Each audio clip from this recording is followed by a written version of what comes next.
So I am thinking to explain the nature of doubt that we maintain in our mind.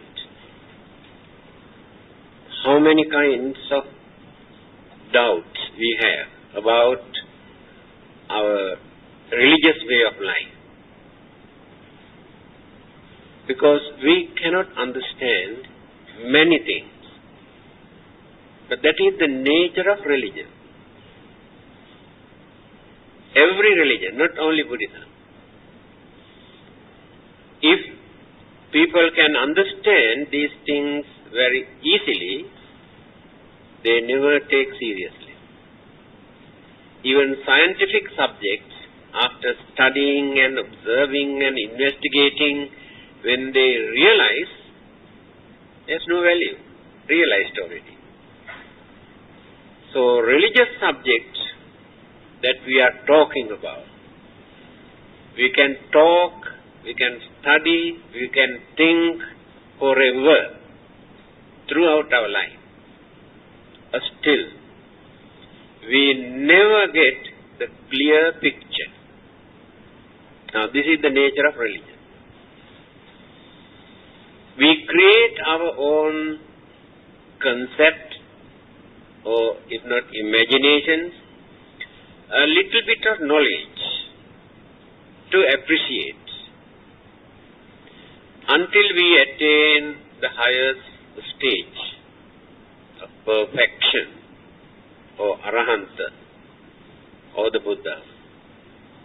There is no clear picture. That is why very easily others can mislead us. Because we have no firm footing. When others can influence us, saying something, then we follow them. We believe what they say. Because we haven't got enough background in our mind to justify, to analyze, to reason out whether what these people talk about, their religion or power or miraculous power, supernatural power, and various other things are correct or not. We never analyze. That is our weakness. Although you remain as Buddhist, you have learned a lot. Still, your belief is not unshakable. Can change. Circumstances can change your mind. Temptation can change your mind. Or your anger can change your mind. I know there are few. After studying this religion for 40 to 50 years and taking active part here in religious activities, Buddhist activities, just because of little bit of misunderstanding, to take revenge, they have changed their religion into another religion.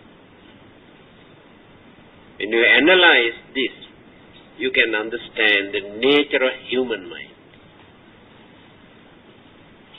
who used to preach and teach, conduct religious classes also. So the evil forces in our mind, when developed, these strong forces can eclipse, overshadow everything what you have learned at that time, you maintain only that mental attitude. What you want is to show or to take revenge. Change your religion. Now that is why I told you, your belief is not unchangeable. Again, when you are going to get married, if your boyfriends or girlfriends belong to another religion, then who surrender his or her religion? Mostly Buddhist and Hindus. Others, very, very seldom. It is not that they appreciate that religion. Circumstances influence the mind to change religion. So, the uncertainty in our mind still remains. We are not certain. To cultivate our mind to stand firmly by understanding reality in life and the world. When our mind reach up to that level, nobody in this world who can change that mind. Favoritism, material gain, or various other things that which can influence the mind cannot change because of that understanding. So, there are 8 kinds of doubts. Always. We have in our mind.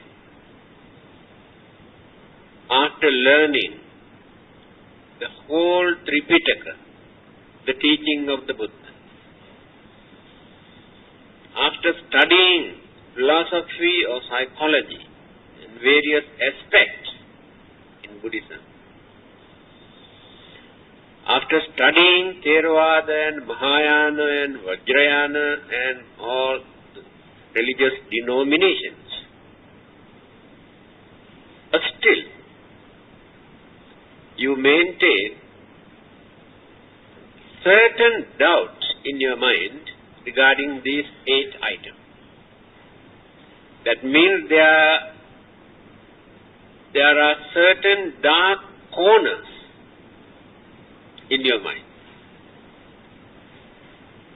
Say 75% clear, but still 25% doubtful, not sure. We cannot blame for that, because this is the nature of our mind. So we will be free from these disturbances. Just now Mr. Boone mentioned 5 kinds of mental hindrances. These are the culprits. Kamachanda, Vyapada, Thinamidda, Uddhacha, Kukkucha, Vichikicha. These 5. If not one of them hinders or interrupts our mind to gain a clear vision. So, as long as we maintain these 5 hindrances, we never gain proper understanding in the Dhamma or in anything.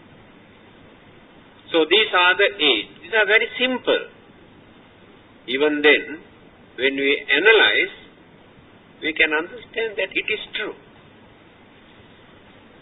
Buddhe kankhati, dhamme kankhati, sanghe kankhati. 3 kinds of doubts that we maintain. The doubt about the Buddha, the Dhamma, and the Sangha. not easy to understand. Because each and every person creates some sort of understanding about the Buddha according to their way of thinking. That is how they make mistakes. To many people, the Buddha is a great teacher, great philosopher, and wonderful teacher, holy man, perfect man, who has rendered wonderful service to mankind, who dedicated his life for the sake of all those living beings in the whole universe. That's all. So last Friday, I have mentioned about the 10 kinds of balas or the powers that the Buddha, only Buddha can maintain, but not by others. Again, there are 4 things here in this world that Achinteya, the word used by the Buddha. Achinteya means unimaginable, incomprehensible. In simple language, very, very difficult to understand. 4 things.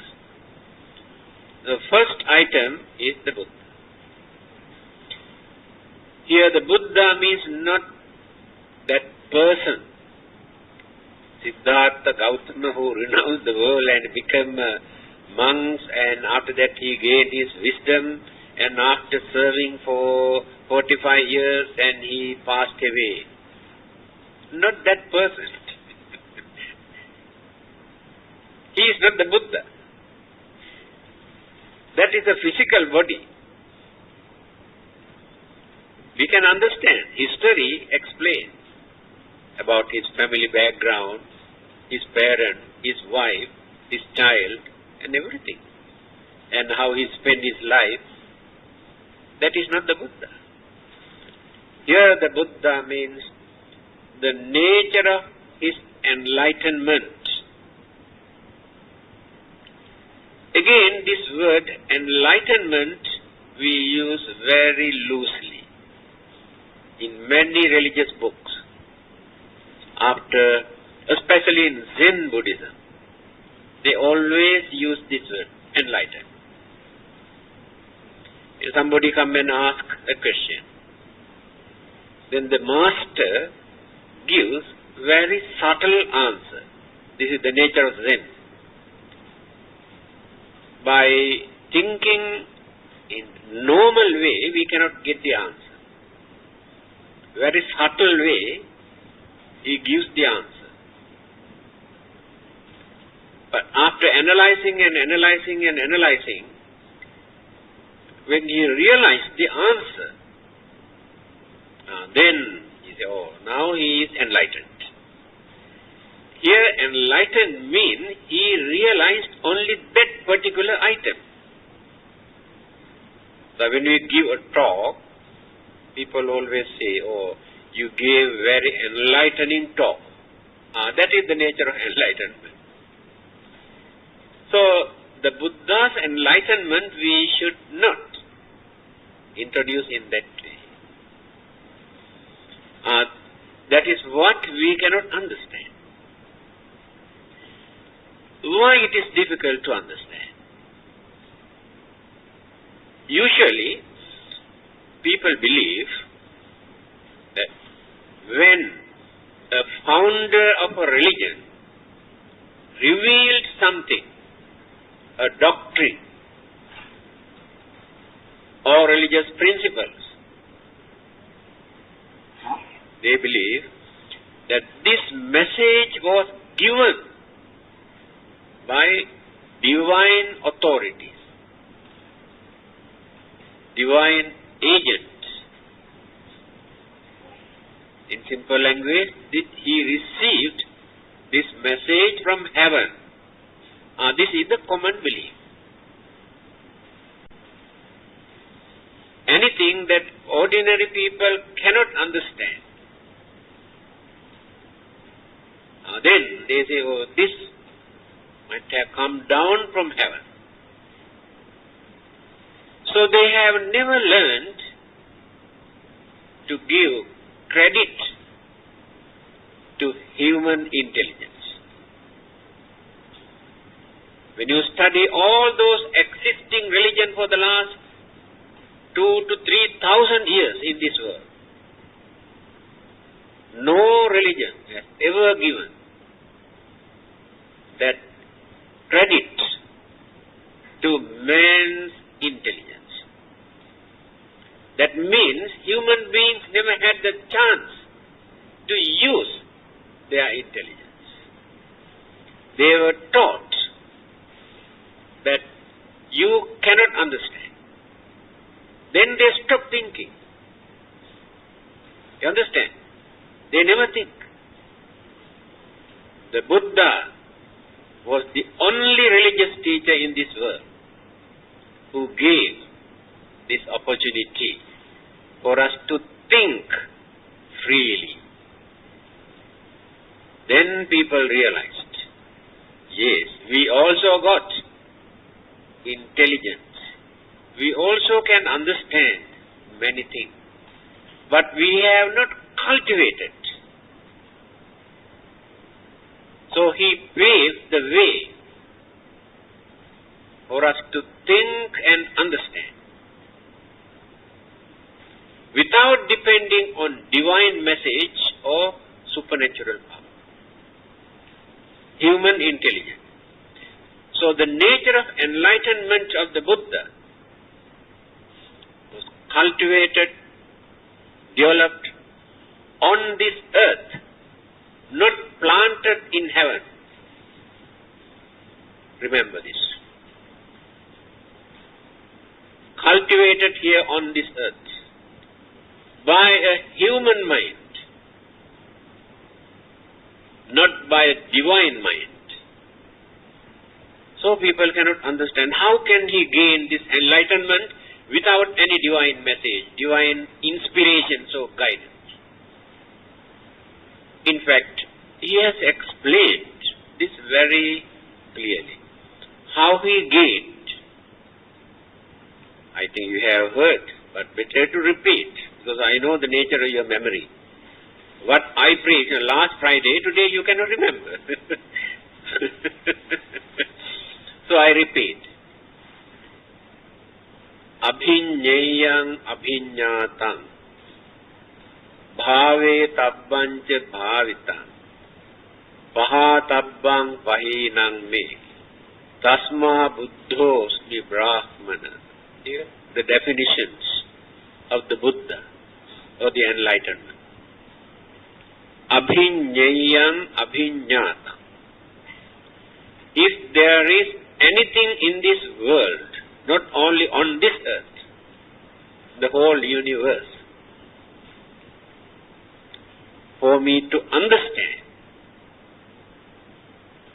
I studied and realized nature of this world and the nature of other world system, visible and invisible. I realized. Bhave tabbancha bhavita.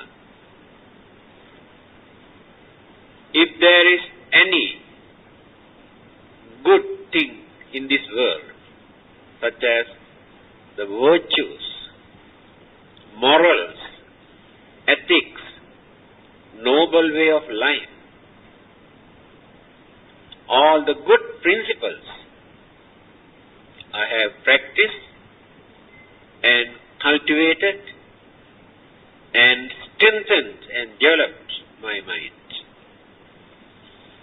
Pahatabbang pahinang me. All the evils or harmful or wicked and immoral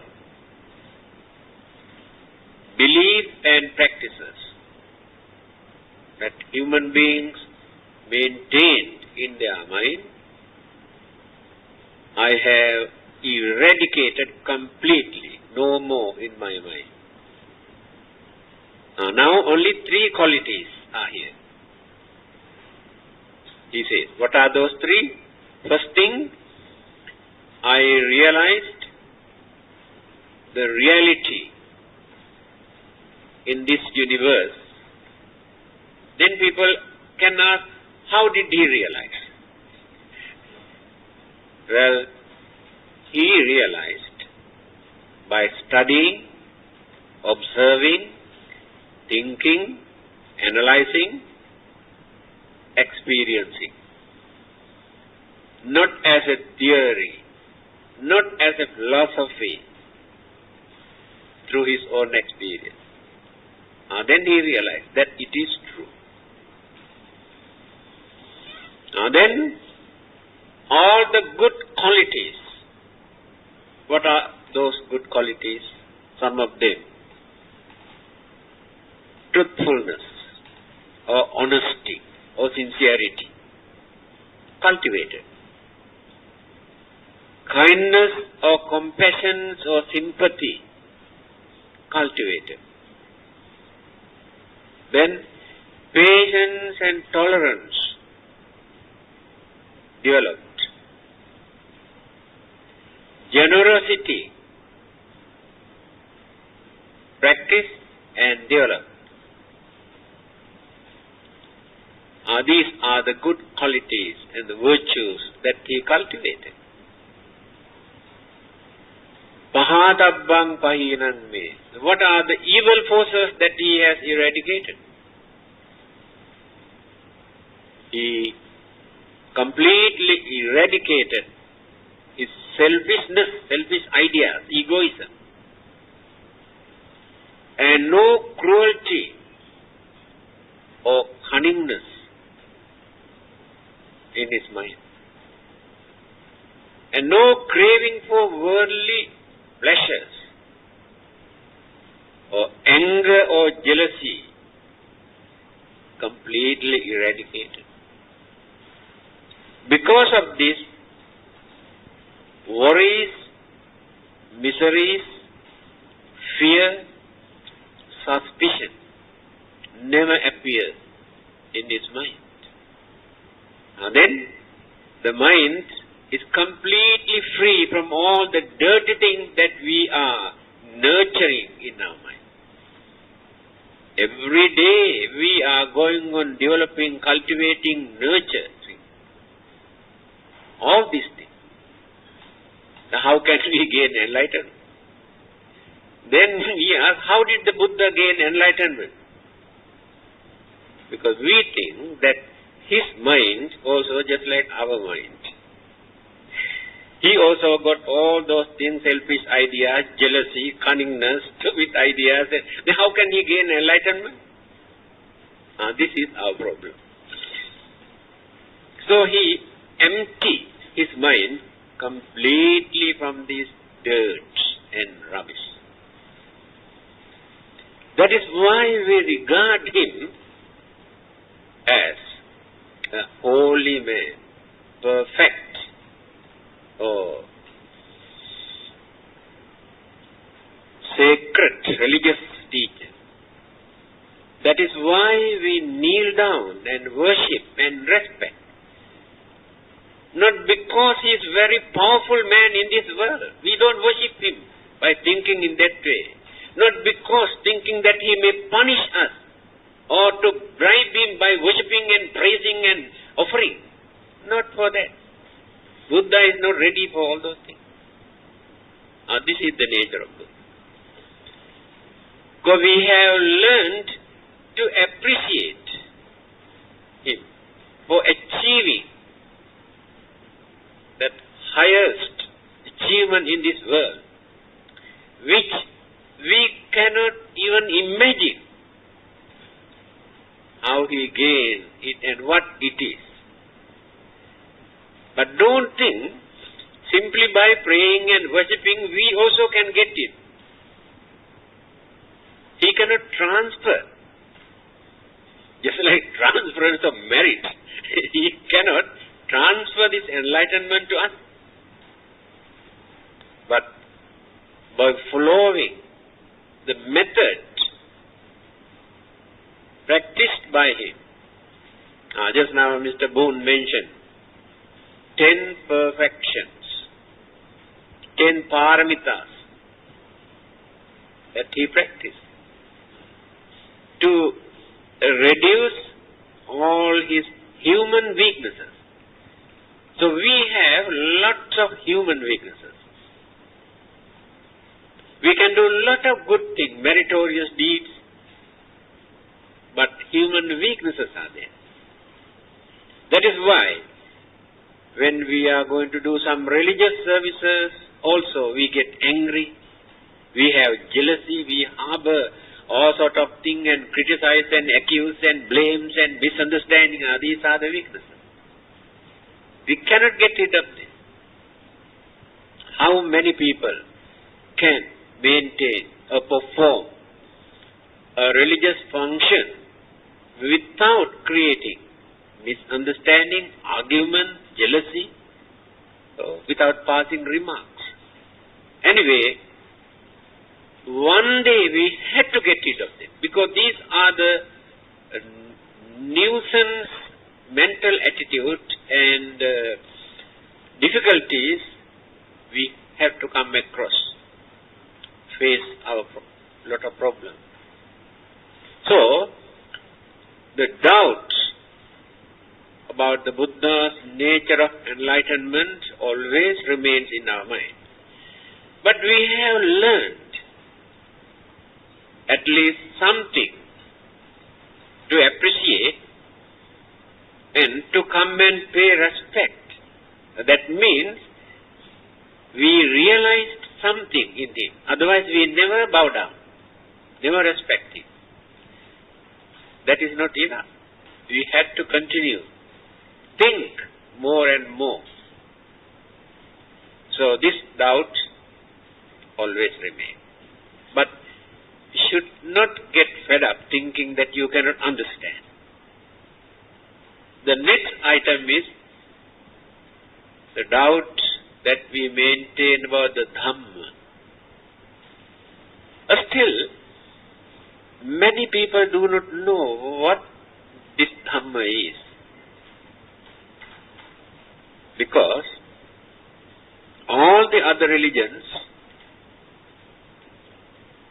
teach the law given by the God, that is Dhamma.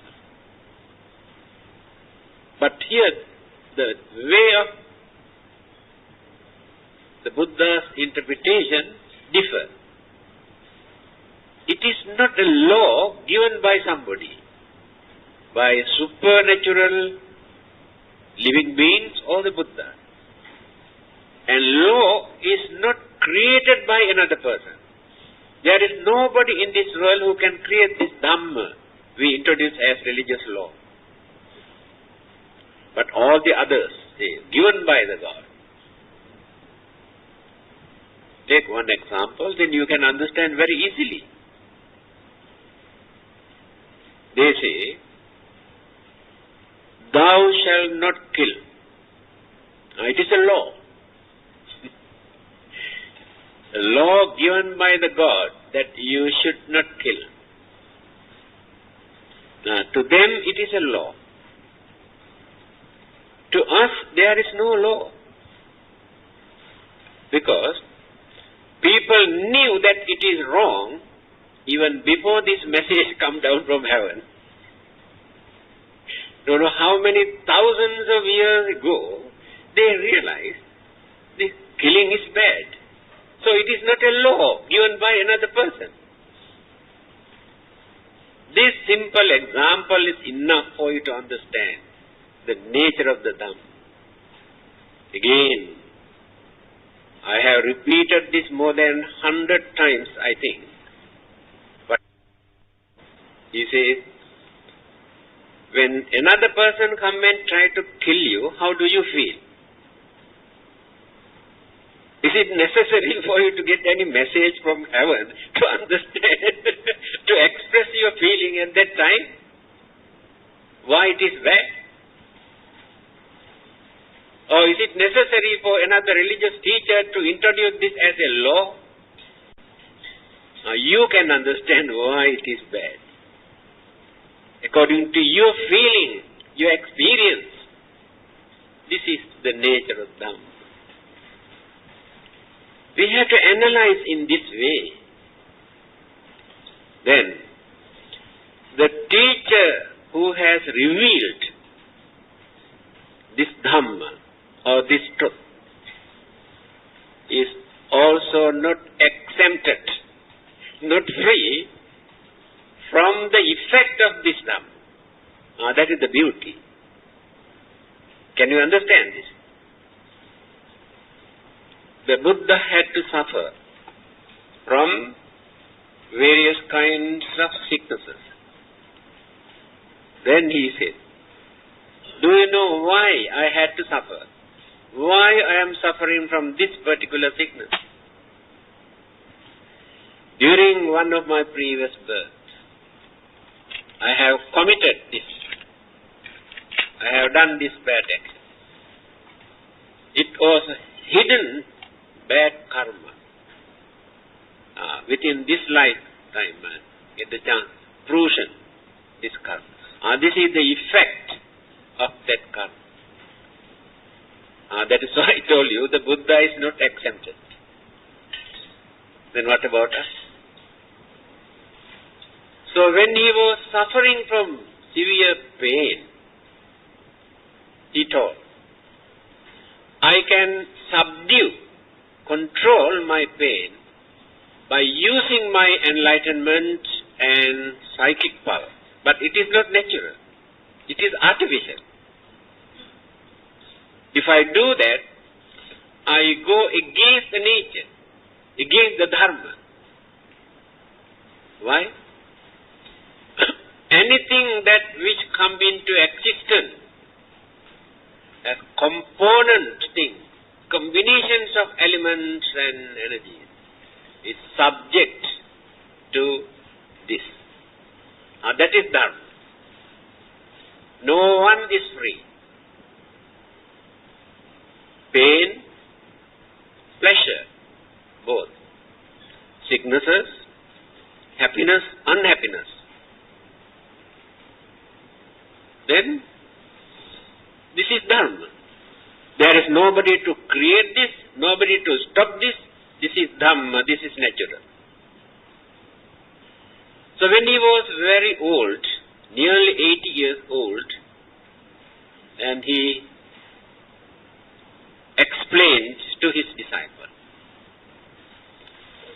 you have seen me for 30 to 40 years ago. At that time, my complexion, features, you can remember, isn't it? Right. And look at my body now. You can see wrinkles all over the body. In fact, I have no strength to walk, because when he was very tired, he sat down under a tree to rest. At that time he was talking to his disciple. He says, my physical body is just like worn out bullock cart. Very difficult to move.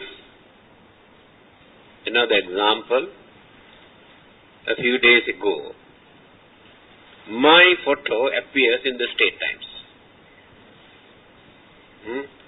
Times 2, first page. Early morning when I get the newspaper, I got a shock. I never knew that.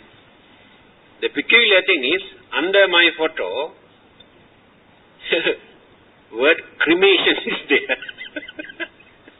Then are you thinking, when is the cremation?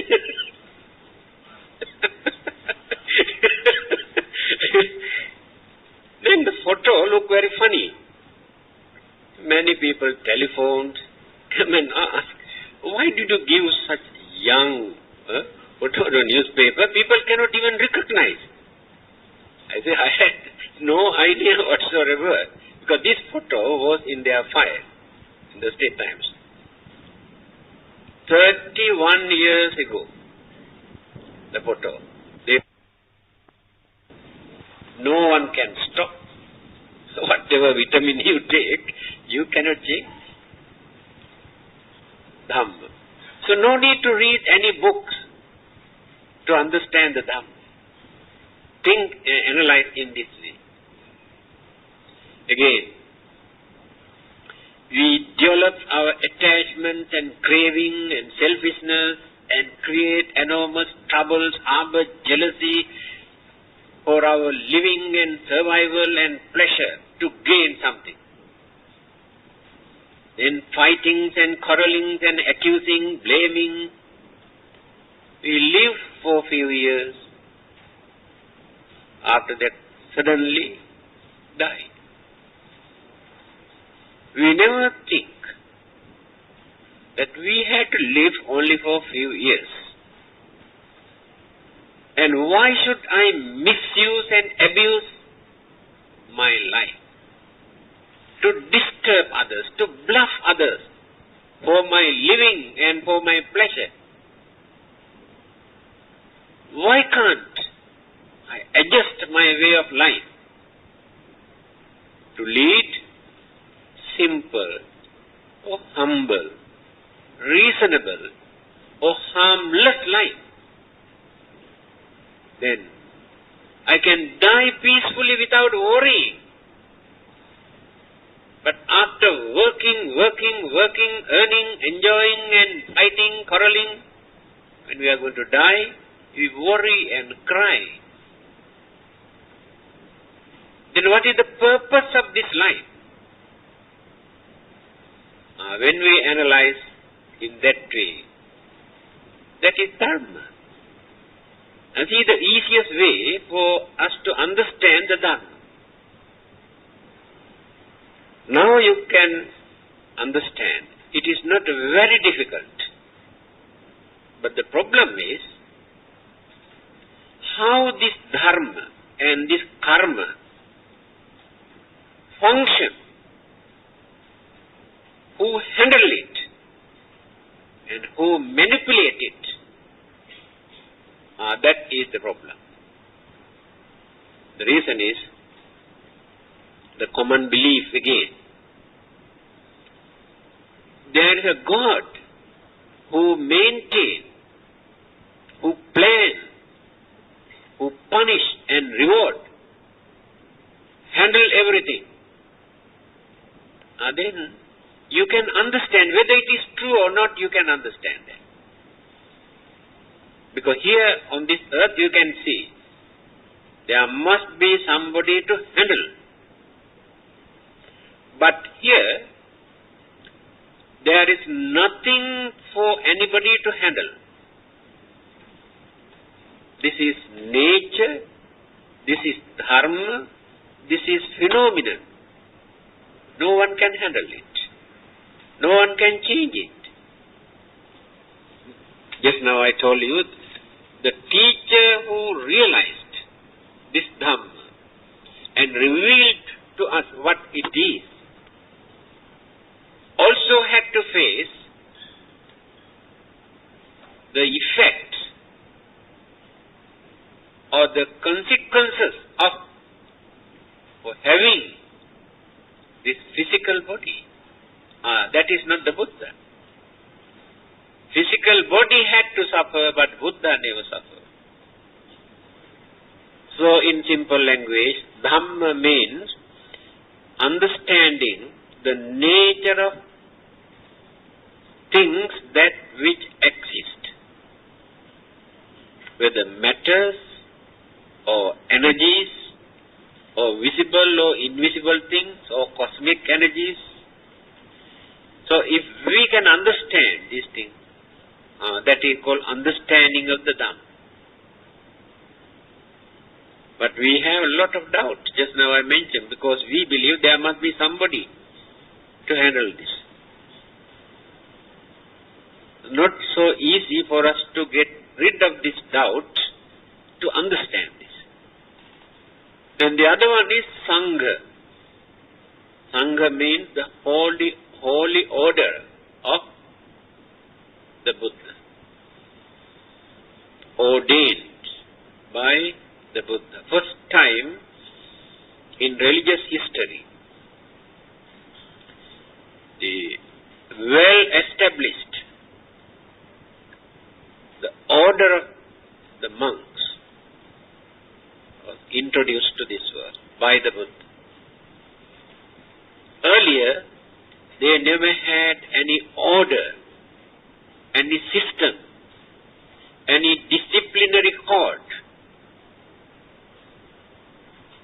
Very systematically, the Buddha has introduced for them to maintain their dignity, their sacredness, their noble way of life, how to behave, how to talk, how to walk, how to sit down, how to eat, how to drink. Everything in our life, you can see the way how Buddha has introduced in his disciplinary code. Now people, when they want to talk about monks' vinaya or discipline, they say the monks have to observe 227 precepts. They say 227. Monks must observe 227. When we analyze this thing, you can understand. In my book, What Buddhists Believe, I have written about 4 to 5 pages explain all these things. What is Vinaya? The monk's way of life, nature of holy order. So many of those 2227 are manners, traditions and customs and way of life. Example, now if I want to drink this one, the Buddha says, before this cup come to this area, I should not open my mouth like this. This is one of the precepts in 227. Again the Buddha says, when you are going to drink this one, he says you should not drink like this.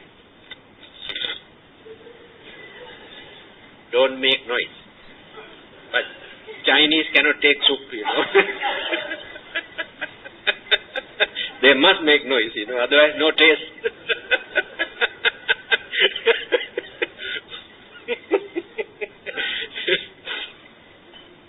Again, assume there's something in your mouth, rice or fruits or anything. So while eating this thing, the Buddha says, you should not talk. It's very awkward. And also cannot understand what we talk, sometimes I can see, while eating, people talk like this. Like this, they talk something cannot understand. That's why the Buddha, the maintain your dignity, discipline in every word, every action. So those who maintain such noble way of life, by maintaining discipline in their thoughts, discipline in their words, disciplines in their action, and those who work to gain wisdom and understanding and purification, and those who attain this highest sainthood. This is called Sangha.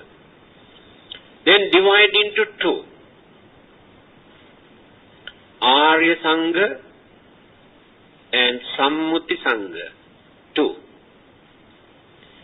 Arya Sangha means the monks who have attained Sotapanna, Sakadagami, Anagami, Arahanta, these stages, and who have become saint. Arya. Arya means noble. Noble Sangha. Arya Sangha.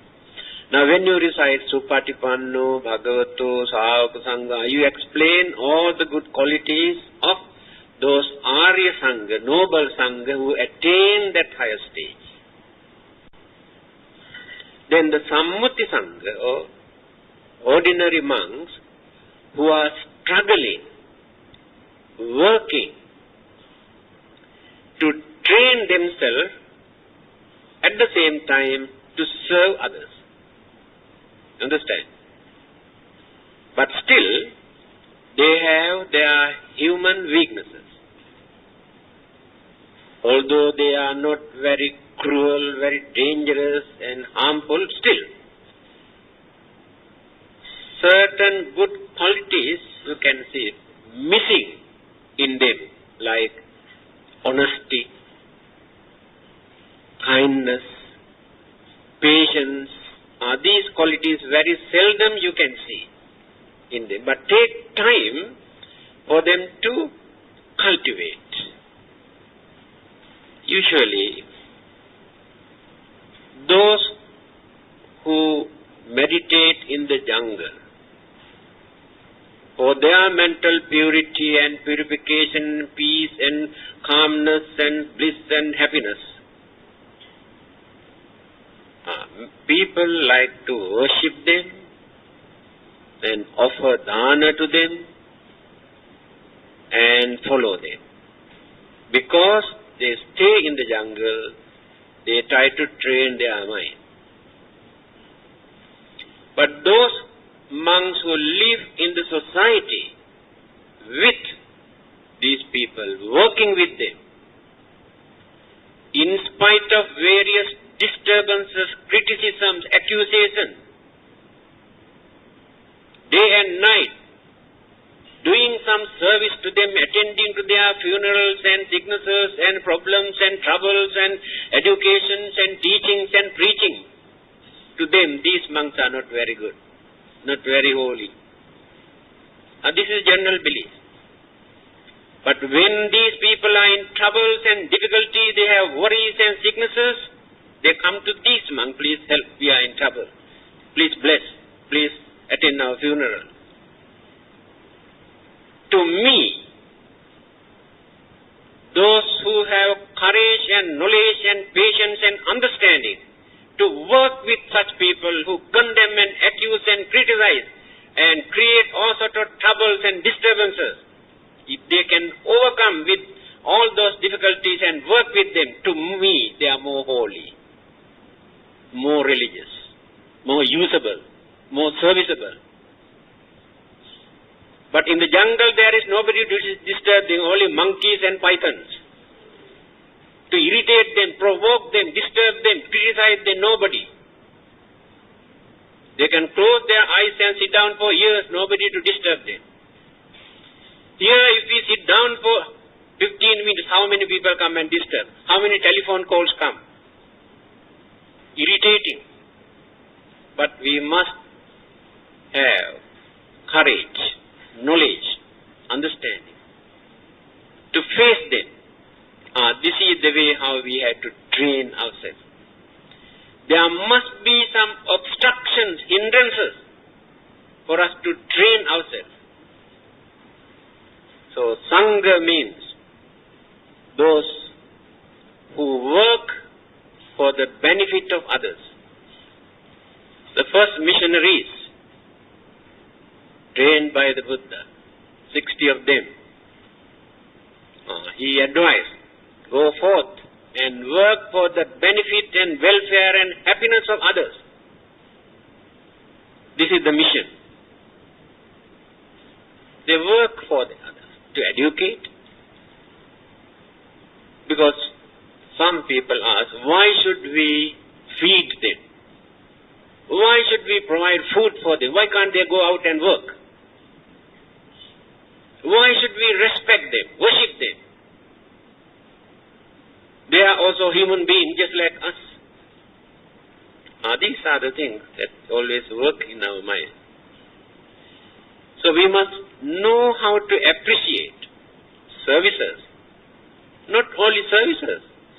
What a big battle they are having to overcome their own weaknesses. When somebody comes and scolds me, if I can keep quiet by maintaining my smiling face, what a wonderful achievement. If another person goes and condemns and blames and accuses me, but when I come to know that this person has done this, if I can work with him without showing hostility, without regarding him as my enemy, what a wonderful achievement is this. These are the things we are trying to practice, to train ourselves, religious way of life. Now you can understand the Buddha, the Dhamma and the Sangha, our understanding. Then we gain confidence. After that the mind becomes very unshakable. No one can change your mind. I promised to explain 8 items. Only so far the Buddha, Dhamma, Sangha. Doubts. Next one, whether we had another life before we appeared on this earth. That means whether we had another birth or previous birth. And what it is, whether humans or animals or devils,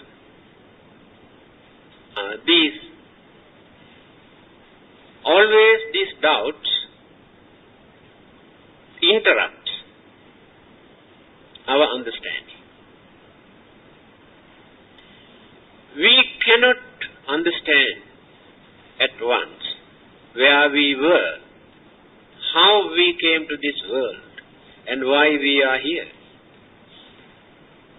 But there are so many indications for us to guess, to understand actually where we have come from. So when you study the character, the temperament or the moods, attitudes, the way of life by nature, these things indicate where this person was during his or her previous birth. In the case of the Buddhas and Arahantas and many others, how they maintain the continuity of their life processes by cultivating all the good qualities and precepts and principles, and reducing weaknesses until they reach the peak or the final goal. So in our case, still we have many more weaknesses. It is like this. When you take a mirror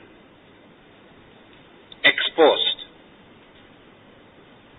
after a few years, you can see how many layers of dust accumulated there.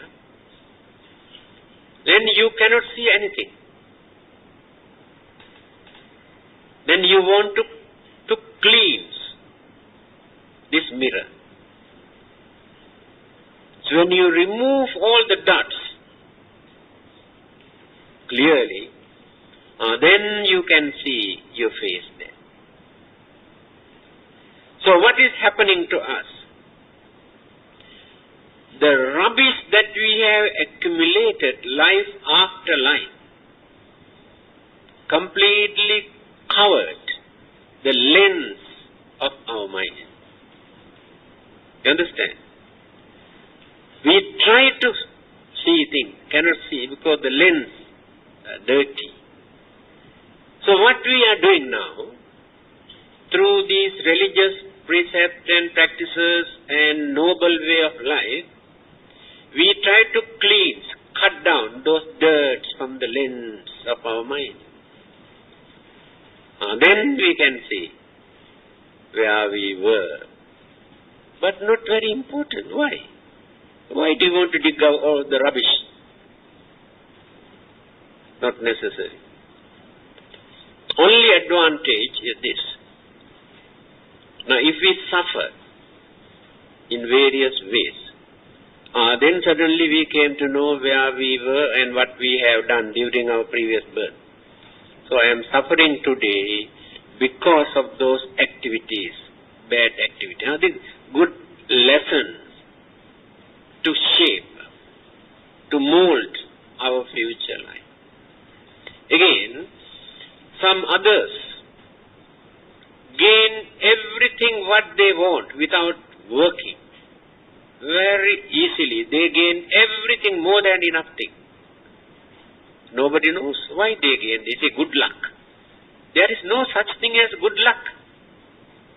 Good luck and bad luck mean effect, good and bad effect of our own karma. Then we realized, during our previous birth, we have done a lot of meritorious deeds, service. We helped, supported others. These merits now proceeding. So today I am experiencing the result of the good karma that I have done during my previous birth. Then you get courage to do more and more services to others to reduce our selfishness. So when you read many of those stories in Dhammapada and Jataka stories, in every story you can see this kind of moral lesson for us to understand. Not for curiosity's sake. So, when we attained